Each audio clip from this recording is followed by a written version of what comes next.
자, 이제는 제4편 건축법입니다. 저 앞에서 했던 정비법보다는 조금 더 수월할 겁니다. 그래서 여러분들 좀 감이 오는 쪽을 반복하세요. 너무 그 어려운 쪽에서 파고들 거 없습니다. 우리 공법은 60점만 맞으면 100점이라고 생각하세요. 자, 그러면 이 건축법 보게 되면 7문항이 출제됩니다. 건축법, 주택법 7문항. 그러면 14문항 되겠죠. 우리가 국토기획법 12문항. 그렇죠? 그러면 또 거기다가 소위 우리가 봤을 때 농지법 2문항. 이렇게 해도 또 우리가 정리가 되는 겁니다. 자, 그러면 이 건축법은 7문항 출제되는데 용어 정의를 잘 해야 되겠죠. 그래서 이제 건축법이라는 자체를 한번 보도록 해봅시다.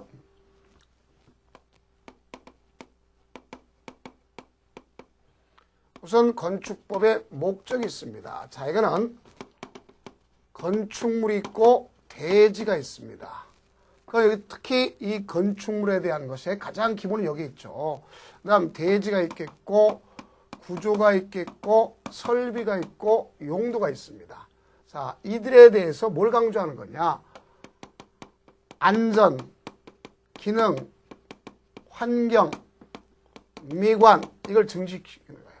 그래서 궁극적으로 본다면 공공복리 증진에 있구나 이렇게 볼 수 있어요. 어디 있다? 공공복리 증진에 있다 이렇게 볼 수 있습니다. 이것이 그래서 앞으로 이걸 위해서 우리 이 건축법이라는 것은 얘네들이 가장 중요한 거예요. 얘를 위해서 일단은 금지를 시켜 놓습니다. 그러면 이거에 얘네들의 지장이 없다 그러면 금지 자체를 갖다가 해제해 줘요. 그럼 우리가 이 금지 자체를 해제해 준 걸 뭐라 그러냐? 그놈을 허가라고 그러는 거예요. 그래서 허가. 건축법은 가장 중요한 것이 건축 허가가 가장 대표적인 것이구나 하는 것을 아시면 되겠습니다. 다음 이제 용어 정의가 있는데요. 용어 정의도 간혹가다 출제되는 것인데 대부분 그 출제 경향에서 보면 거의 대동소이하게 출제되니까 그 흐름을 보시면 되겠습니다. 자, 건축 관계자라는 사람이 있어요. 건축주, 시공자, 설계자, 감리자 이들 갖다 건축 관계자라고 그래요. 그래서 건축주라는 것은 결국 우리가 건축물에 건축하는 공사에 발주하는 사람 이렇게 생각하면 되겠고, 그다음 두 번째 설계자라는 것은 자기 책임으로 설계를 작성하고, 그렇죠? 설계도서에 의도한 바에 따라서 해설, 지도, 자문에 은행한 사람을 갖다 얘기하는 것이고, 그다음 감리자라고 있죠. 감리자라는 것은 자기 책임하에서 그 적법하게 건축이나 설비 등이 시공되는지에 대해서 확인하고 품질관리, 공사, 안전관리, 지도 감독하는 자 이렇게 되겠죠. 시공자는 말 그대로 건설, 공사하는 자를 갖다 얘기하는 거죠. 자, 두 번째는 이제 주요 구조부가 있습니다. 건축 관계자를 했고요. 주요 구조부가 있어요. 주요 구조부는 뭐를 연상하시면 되냐면 이건 내기, 바보, 지주, 내기하는 바보, 지주라고 연상하시면 됩니다. 내력벽, 기둥, 바닥, 보, 지붕틀, 주계단 이걸 갖다 주요 구조부라고 연상하시면 되겠습니다. 그래서 사입벽, 사입기둥이라든가 그 최하층 바닥, 제일 밑에 땅과 맞닿은 바닥, 최하층 바닥이랍니다. 그런 거라든가 작은 보, 차양, 오개계단 이런 것은 해당 사항이 없구나 이렇게 볼 수 있어요. 다음 여러분들이 이제 발코니란 말 갖다 쓰고 있는데 대부분 많은 사람들이 이 발코니하고 얘를 같이 생각하고 있는데요. 베란다 이건 같은 소리가 아닙니다. 베란다는 것은 이 건축물의 바닥 면적 차이 때문에 형성되어 있는 이 부분을 갖다가 우리가 베란다라고 하는 거예요. 그러니까 발코니라는 것은 외벽에 돌출된 노대 일종입니다. 외벽에 돌출된 노대 일종이다 생각하시면 되겠습니다. 그래서 이 발코니란 건축물의 내부와 외부를 연결하는 완충 공간으로서 전망이나 휴식이라는 것을 위해서 외부에 접하여 외벽에 접해서 외벽에 접해 부강 노대 일종이란 말이에요. 공간이란 말입니다. 그래서 이거는 별도의 그 소방에 지장이 없다. 그러면 거실, 침실, 창고 등으로 사용할 수 있도록 되어 있다. 이렇게 볼 수 있습니다. 다음에 이제 그 건축물 종류가 있는데, 우리는 건축물이라는 개념도 있겠고, 건축물의 종류라는 개념도 있어요. 근데 이걸 갖다가 이제 같이 묶어서 설명해 줘야 되는데, 일단은 여기서부터 먼저 설명하고 뒤에 가서 또 하겠습니다. 건축물의 그 종류 중에서 보면 여러 가지 형태가 있는데 지금 여기서는 규모에 따라서 우리가 좀 규모 등에 따라서 분류해보자 하는 얘기입니다. 그러면 우선 뭐가 있냐면 초고층 건축물이 있어요. 초고층 건축물. 또 나가서 중초고층이 있겠고 고층 건축물이 있습니다. 또 나가서 다중 이용 건축물이 있어요. 이게 건축물 자체를 갖다 분류할 때 이 정도는 좀 우리가 이해하시면 되겠습니다. 그럼 초고층이란 말은 층수를 봤을 때 50층 이상이거나 어느 하나에 속하죠. 그러면 우리가 1층은 없다면 이 1층이 계략적 4m를 기점으로 합니다. 그러니까 4, 5, 20, 200m 이상이다. 이렇게 볼 수 있겠죠. 그다음 여기 고층이라는 것은 30층 이상이거나 그렇죠? 4, 32, 120m 이상을 얘기합니다. 그럼 그 중에서 고층 중에서 초고층이 아닌 거, 고층 중에서 초고층이 아닌 걸 준초고층이라고 합니다. 이렇게 생각하시면 되겠고, 다음 다중이용 건축물이라고 했어요. 다중이용 건축물이라는 것은 불특정 다수인이 그 이용하는 시설로서 가져가는데 대개 이제 그 바닥 면적 합계가 5,000제곱미터 이상 건물로서 문화 집회 시설, 그 중에 이제 대표적으로 동물원이라든가 전시장, 식물원 제외되는 거고, 종교시설, 판매시설, 운수시설, 운수시설은 여객용만 얘기했죠. 화물은 필요 없고, 사람, 다중의 사람이니까. 자, 그다음 의료시설 중에 종합병원, 숙박시설 중에서 관광, 숙박 이런 것들이 여기 속합니다.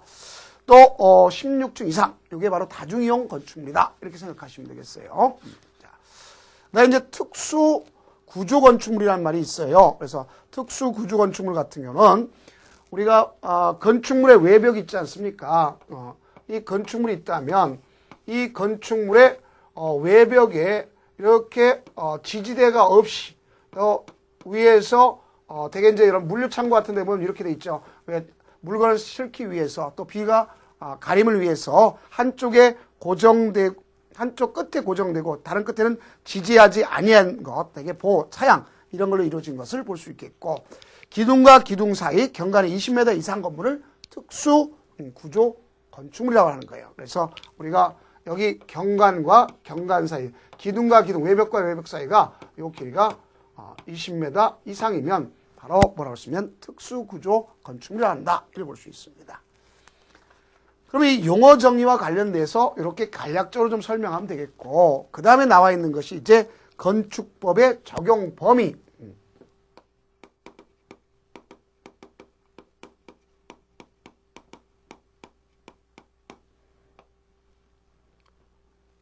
건축법의 적용 범위란 말 썼는데, 이런 걸 우리가 좀 생각 좀 해보세요. 건축법의 적용 범위에서 본다면, 우선, 건축법의 적용 대상이 있겠고, 행위가 있다. 이렇게 우선 먼저 생각을 해보시면 되겠습니다. 그래서 건축법의 적용 대상, 또 적용 행위, 이런 형태로다 공부를 또 해주시면 되겠고, 또 나아가서 이제 건축법상에서 본다면, 그 적용 지역 범위, 이렇게 볼 수 있습니다. 지역 범위, 자, 이렇게 세 가지로 할 수 있어요. 그럼 우리 교재에 상세하게 나와 있지만 다 할 필요는 없다 했습니다. 제가 포인트 위주로만 할게요. 자, 뭐가 있냐면 대지가 있겠고 건축물이 있겠고, 요거야 구별할 수 있는 부분이 된 것이 공작물이 있습니다. 공작물. 자, 이런 형태의 것이 가장 키 포인트 적게내면서 쓸 수가 있는 거예요. 자, 그걸 갖다 정리해 두시면 되겠고요. 그 다음에 이제 건축 설비가 있겠고 기타 것이 있습니다만, 자, 이렇게 되고, 행위는 건축이라는 것 5가지, 대수선이라고 하는 경우가 있겠고요. 그 다음에 나가서 리모델링이라는 게 있을 수 있겠고, 그 다음 용도 변경이라는 게 있을 수 있어요. 용도 변경. 그 다음 건축법의 적용 범위, 지역을 갖다 했는데 전면 적용되는 데 있고 일부 적용되는 것이 있겠고 특례가 있다. 이런 형태로다가 정리를 할 때 이렇게 정리해 놓으면 시험 볼 때도 아주 편하다 이렇게 볼 수 있습니다. 그럼 제일 먼저 적용 대상물 중에서 대지가 있습니다. 자, 대지란 말은 이제 공간 정보 구축 및 관리에 관한 법률. 자, 옛날에 이제 측량, 수로, 측량, 지적이라는 법률이었습니다. 그래서 이제 지적이라는 말을 썼는데, 지금 이제 법의 명칭이 좀 바뀝니다. 공간, 정보의 구축 및 관리에 관한 법률. 그래서 우리가 지적에서, 예를 들어서 이렇게 생각해 봅시다. 서울특별시 가산동 4번지에 내가 1200제곱미터의 땅을 갖고 있다. 그러면 여기다가 내가 집을 짓겠다. 그러면 그 자체가 건축물을 짓겠다. 그러면 이것은 1필지요 1대지가 되는 겁니다. 그걸 의미하는 거예요. 그런데 1필지 1대지. 자, 그래서 1필지를 1대지로 보면 돼요. 1필지를 1대지로 보면 되는 겁니다.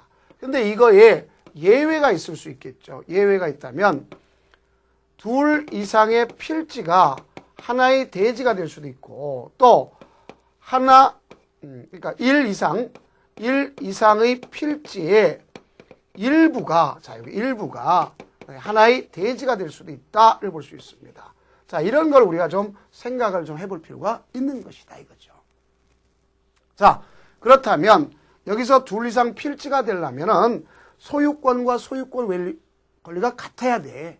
같지 않으면 안 되는 겁니다. 다나 지번부여 지역이나 축적공도 이런 건 필요 없어요. 집안의 연속공은 필요 없습니다. 하나 소유권과 소유권 권리가 같으면 되는 것이다 하는 것을 보시면 되겠습니다. 그래서 이제 그 내용과 시험지 올 때는 하나 이상 필지 일부. 자, 그럼 이건 무슨 뜻이냐면 예를 들어서 이렇게 볼 수 있잖아요. 우리가 가산동하고 그래서 가산동하고 자 구로동하고 걸쳐서 여기에 내 땅이 있어. 그럼 어때? 지번부여적이 다르니까 두 필지잖아요. 그죠? 근데 여기다 내가 집을 지면 두 필지가 뭐야? 하나의 대지가 될 수 있다는 얘기입니다. 그게 이것이에요. 여기는 자 이만한 게 대지가 있어요. 그럼 나중에 여기다가 내가 전원주택을 갖다가 져서 분양 목적을 하기 위해서 두 채를 집니다. 법에 특별한 규제 사유가 없다는 전제 조건에 있으면 이걸 사용승인 때 분필을 해. 아까 이거는 합필할 수도 있지만 합필 못하는 경우도 있지만 이건 분필할 걸 조건을 하면 나눌 걸 조건을 하면 여기도 1필지 일부가 하나의 대지 여기도 일부의 하나의 대지가 되는 거 아닙니까? 이런 형상이 될 수가 있다. 이것만 아시면 되겠고요. 자, 두 번째는 이제 건축물입니다. 자, 여러분들 건축물이라고 하는 것은 어떤 경우를 연상하시면 되냐면 여기에 토지가 있어요. 토지에 정착이 돼야 된다. 이게 첫째입니다. 토지 위에 정착되든 아래 정착되든 상관하지 않습니다. 그럼 여기에 대해서 뭐가 있냐? 기둥을 갖고 있다든가 아니면 이 벽을 갖고 있다. 그럼 기둥과 벽만 갖고 있다. 그러면 그건 공작물입니다. 공작물이 더 넓은 개념입니다. 그럼 공작물 중에서 뭐가 있어야 건축물이냐? 반드시 여기 있어야 되는 걸 알 수 있어요. 그래서 지붕과 기둥 또는 벽 이렇게 볼 수 있어요. 거기에 따라서 여기에 딸린 거. 자, 딸린 거다. 이걸 갖다 다른 말 쓰면 뭐 부수시설 이런 말 쓰는 거다. 딸렸다, 부수해줬다 이런 말 쓰는 거예요. 그래서 이와 같은 경우를 우리가 뭐라 볼 수 있냐면 소위 기본으로 봤을 때 요 내용 자체를 건축물이라는 거예요. 그래서 우리가 일반적으로 건축물 지붕이 있었는데 자 그러면 이 지붕이 있다 해가지고 모두 건축법을 적용받느냐? 아닙니다. 지붕이 있어도 건축법을 적용받지 않는 경우가 있어요. 지붕이 있다 할지라도 건축법 적용받지 않는 건다. 그래서 곡간철문이라고 좀 외워두시면 나중에 아주 편합니다. 곡간철문. 그럼 그 교재 나오죠. 고속도로 통행료 징수할. 자, 요금 징수하는 시를 보면 거기에 징수 요원들 있죠. 비 맞고 서 있는 거 아니지 않습니까? 지붕 있잖아요. 그죠? 건축법 적용받지 않습니다. 그다음에 간이 컨테이너를 이용한 창고로서 이동이 용이하게 되어 있는 거 있잖아요. 컨테이너를 통해서 정착해서 컨테이너도 뭐 스틸하우스에 집 짓는 경우 있잖아요. 요새 보면 다들 건축물로서 음식점 하는 데도 있고. 그다음 철도 운전 보안 시설. 자, 우리가 여기 플랫폼에 보면 기둥이 있어서 여기 지붕 있지 않습니까? 자, 그래서 여기서 기다리잖아요. 그럼 지붕 있지 않느냐? 그는 기둥과 지붕 있지 않느냐? 이거는 철도법적인 말이니까 건축법상 건축물이 아닙니다. 또 문화재보호법상 지정가정 문화재 지붕이 있더라도 건축법을 적용받지 않는다 이렇게 볼 수 있어요.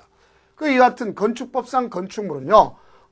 용도 자체를 보면 28개의 용도를 갖고 있어요. 자, 몇 개? 28개의 용도를 갖고 있다 이렇게 볼 수 있습니다. 자, 그렇다면 그 건축물의 용도라는 것은 건축물의 종류를 유사한 구조, 이용 목적, 형태별로 묶은 것을 뭐라 볼 수 있느냐. 자, 그 내용을 가지고 설명을 하는 겁니다. 그 내용 자체를 건축물의 용도를. 그럼 건축물의 용도에 대한 종류가 있는데 그 내용을 다 하라고는 하지 않겠지만 몇 가지 좀 눈 좀 저랑 마주칠 게 있습니다. 그것다가 좀 여러분들 교재에다 별표만 치면 돼요. 자, 우선 1호 거기 보면 건축 용도별 건축물의 종류가 있죠. 자, 1호 단독주택이 있습니다. 단독이 있고 다중이라는 건 여러분들 하숙집을 연상하시면 되는 겁니다.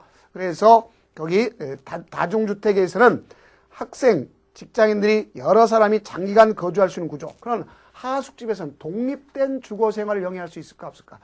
독립된 주거생활이라는 건 별도의 부엌과 욕실을 가져서 내가 자족적으로 하는 겁니다. 그러니까 요새 보면 욕실은 따로 둘 수는 있어요. 그러나 우리가 부엌을 갖다 따로 두지는 않는 것을 볼 수가 있습니다. 그래서 이제 그런 경우를 취사 시설을 설치하지 아니할 것을 말하는 것이고, 연면적은 100평 330제곱미터 이하 3층 이하다 볼 수 있어요. 그다음 다가구는 공동주택이 아니기 때문에 19세대 이하입니다.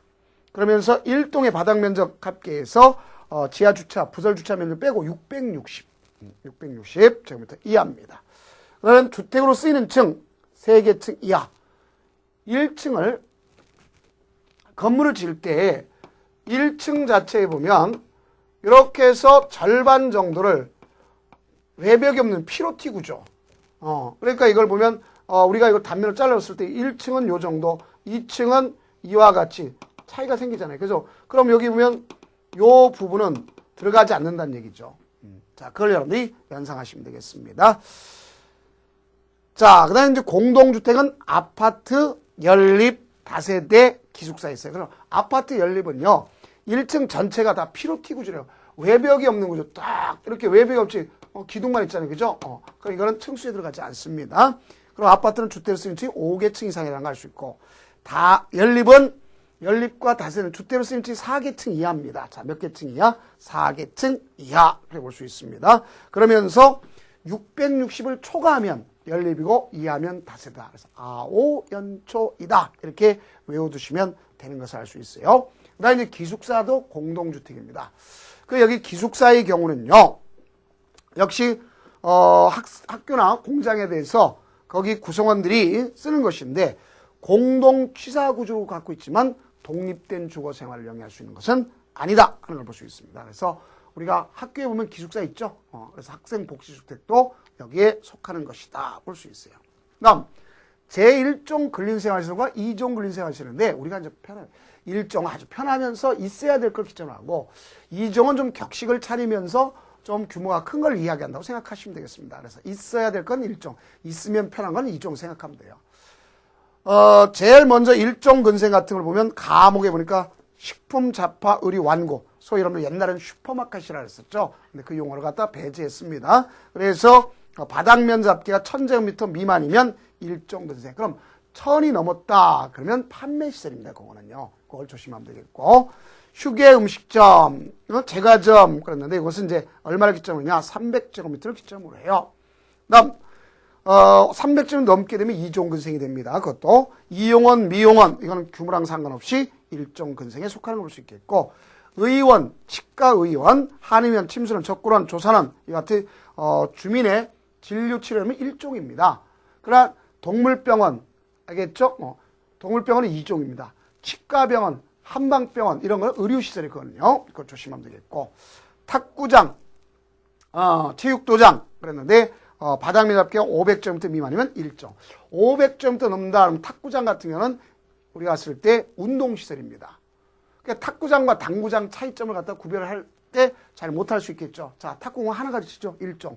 자, 당구는 몇 번 써요? 3개는 그게 아니라 2개를 가지고 칠 수도 있잖아요. 라인볼 칠 때. 그죠? 그러니까 2종이다 이렇게 생각하면 돼요. 넘으면 운동시설이다. 이렇게 여러분들 생각하시면 되겠습니다.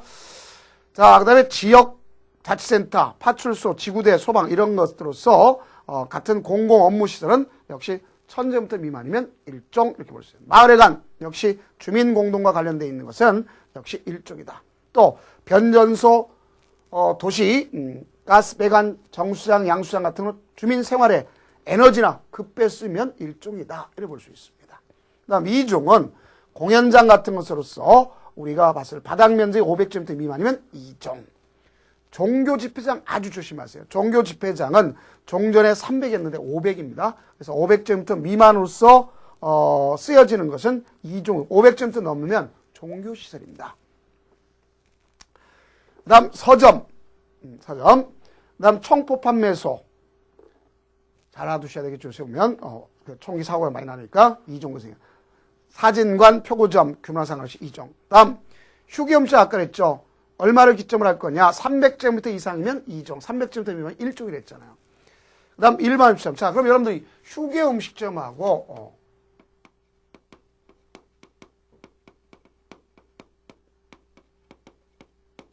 요 차이점이 뭐냐? 이걸 아시면 되겠죠. 자, 이 차이점은 다른 것이 아니라 주류, 술과 안주를 조리해서 파느냐 안 파느냐. 어떤 분이 그러죠. 가서 슈퍼마켓 가면 술도 팔고 안주도 팔고. 그거는 조리해서 파는 게 아니지 않습니까? 그래서 조리해서 팔면 일반 음식점이요. 자, 여러분들 치킨 하면 뭐 생각나죠? 맥주 생각나죠? 같이 먹을 수 있잖아요. 그죠? 그럼 치킨을 조리해서 팔지 않습니까? 그러면 그거는 우리가 갔을 때 일반 음식점이다 생각하시면 되겠습니다. 기본적으로 이제 그것이 있다는 걸 알 수 있겠고요. 그 다음 장의사, 동물병원, 동물미용실 2종입니다. 학원 중에서 자동차학원, 자동차학원에서 무도학원은 위락시설입니다. 그래서 그런 걸 조심하면 되겠고요. 또 우리가 갔을 때 운전정비, 지구훈련소는 제외가 되는 것을 알 수 있고, 독서실, 공공도서관과 틀립니다. 독서실, 기원, 자 테니스장, 당구장 아까 있죠. 골프 연습장 2종 근생으로서 500제곱미터 미만입니다. 넘으면 운동시설이 되는 거죠. 그 다음 다중생활시설. 여러분들 이 다중생활시설. 자, 이게 옛날 말하면 고시원입니다. 고시원은 종전 1000제곱미터 때 이제 500제곱미터 기준 강화시켜놨죠.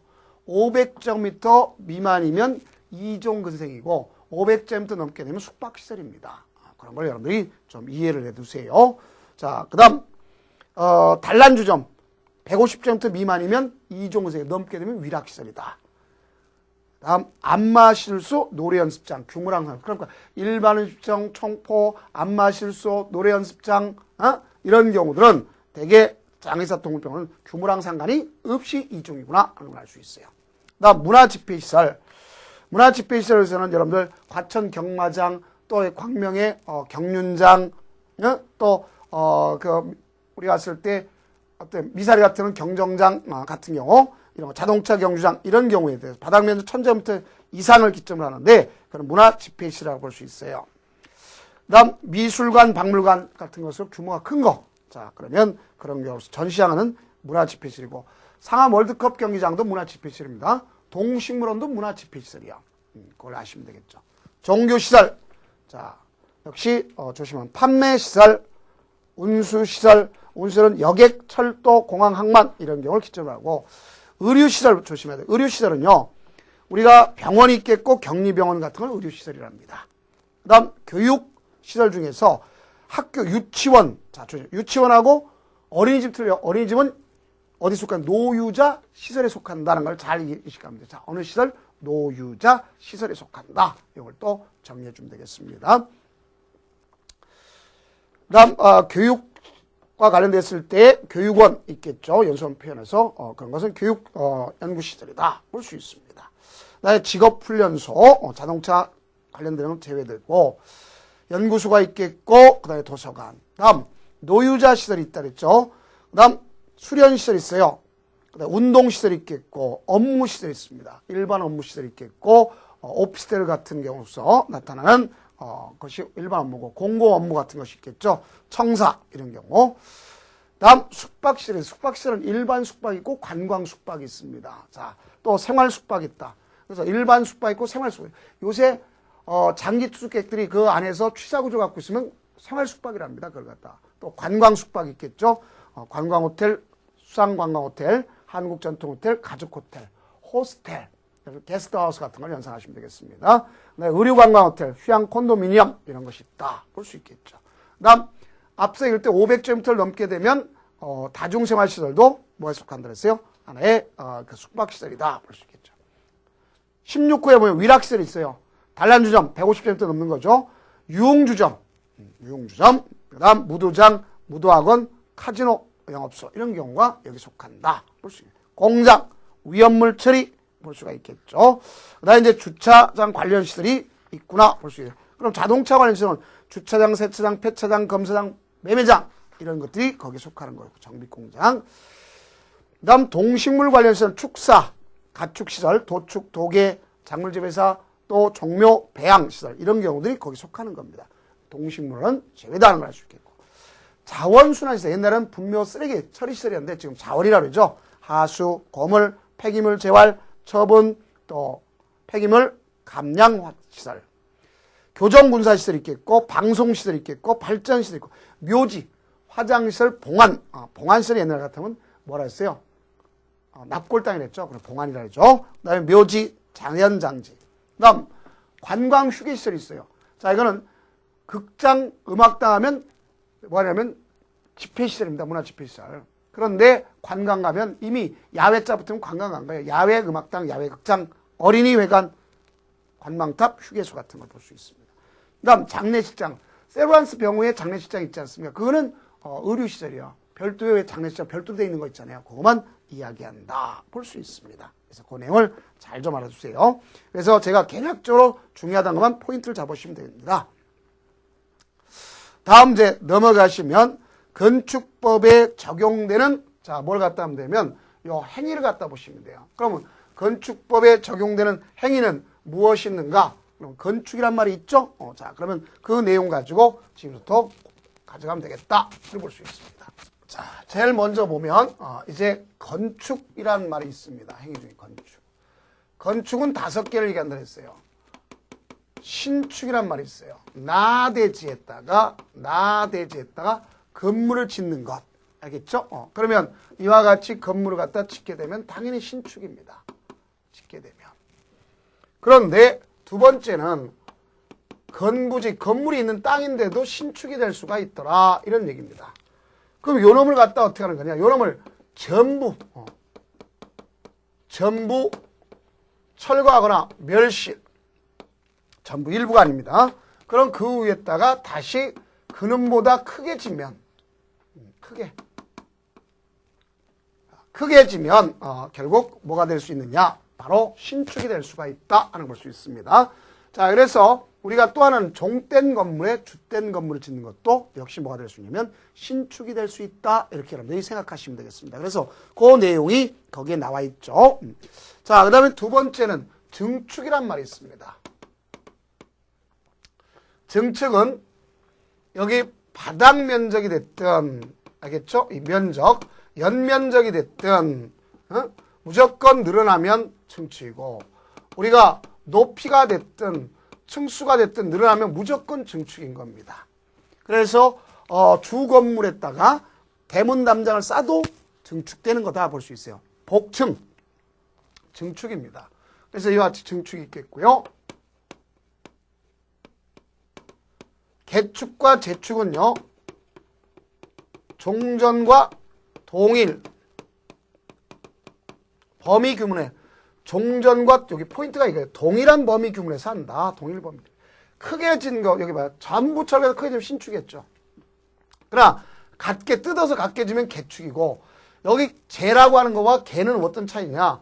요거는 요 위에 거는 인위적으로 한 것이고 밑에 거는 천재지변에 의해서 하는 거예요. 천재지변 등에 의해서 한 거다. 이렇게 볼 수 있습니다. 그래서 천재지변 등에 의해서 일어나서 하게 된 것은 뭐라고 볼 수 있느냐? 재축이라고 우리가 볼 수가 있습니다. 자, 이런 걸 우리가 정리를 해볼 필요가 있는 거죠.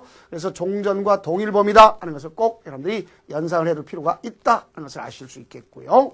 자, 그 다음에 이제 뭐가 있느냐? 신축, 증축, 개축, 재축, 그 다음에 마지막으로 이전이라는 게 있어서 5가지입니다. 이전이란 말은요, 여기가 같은 대지다.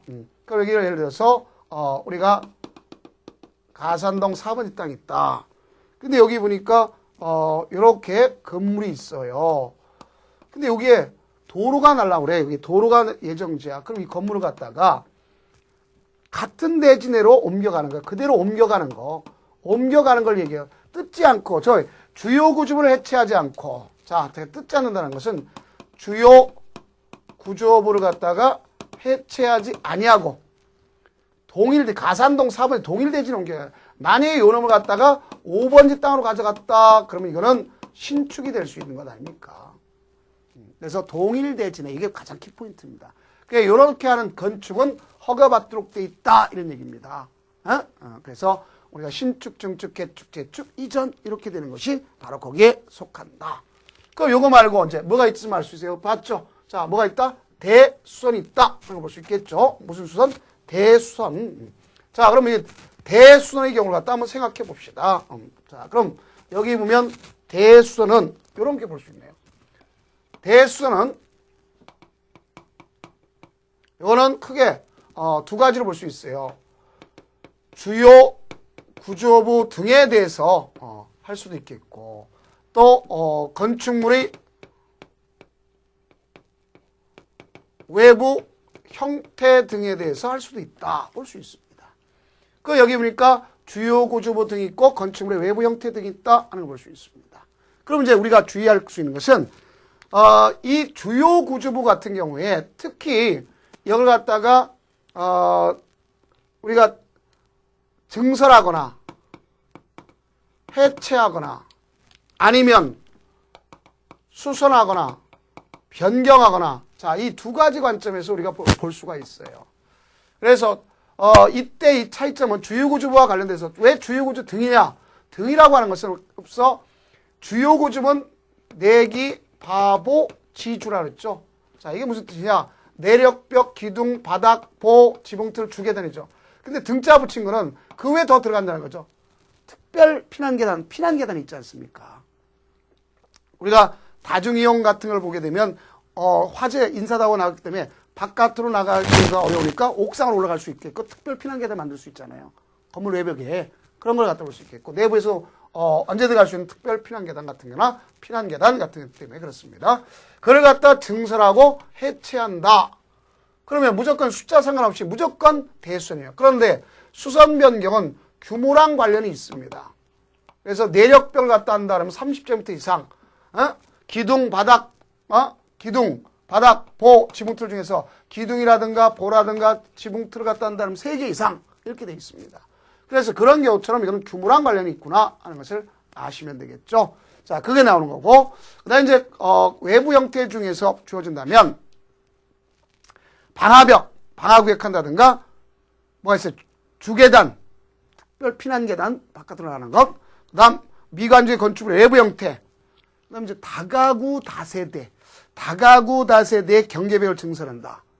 자, 여러분들 다가구와 다세대 차이점은 바로 뭐죠? 단독이나 공동이 있냐인데 공용 부분이 있냐 없냐죠. 공용 부분을 나중에 만들 수도 있지 않습니까? 그럼 경계벽을 갖다 변경하나 늘릴 수 있잖아요. 이런 경우에도 예전에 많이 했기 때문에 그것도 뭐로 봐서 소위 우리가 쓸 때 대수선으로 봐서 허가받으라 했죠. 그래서 건축과 이 대수선은 건축 허가의 대상이 되는 가장 기본 틀이 되는 겁니다. 자, 그걸 갖다 보시면 되겠고 다음에는 이제 뭐가 있냐면 용도 변경이라는 것이 있습니다. 자, 그럼 우리가 용도 변경이라는 것은 앞서 생각했던 용도가 있어요. 그 용도란 말은 몇 가지가 이루어질 것이냐 하는 걸 갖다가 이제 정리하면서 그 내용에 대해서 다음 강좌에 이어서 나가도록 하겠습니다. 고생 많으셨습니다.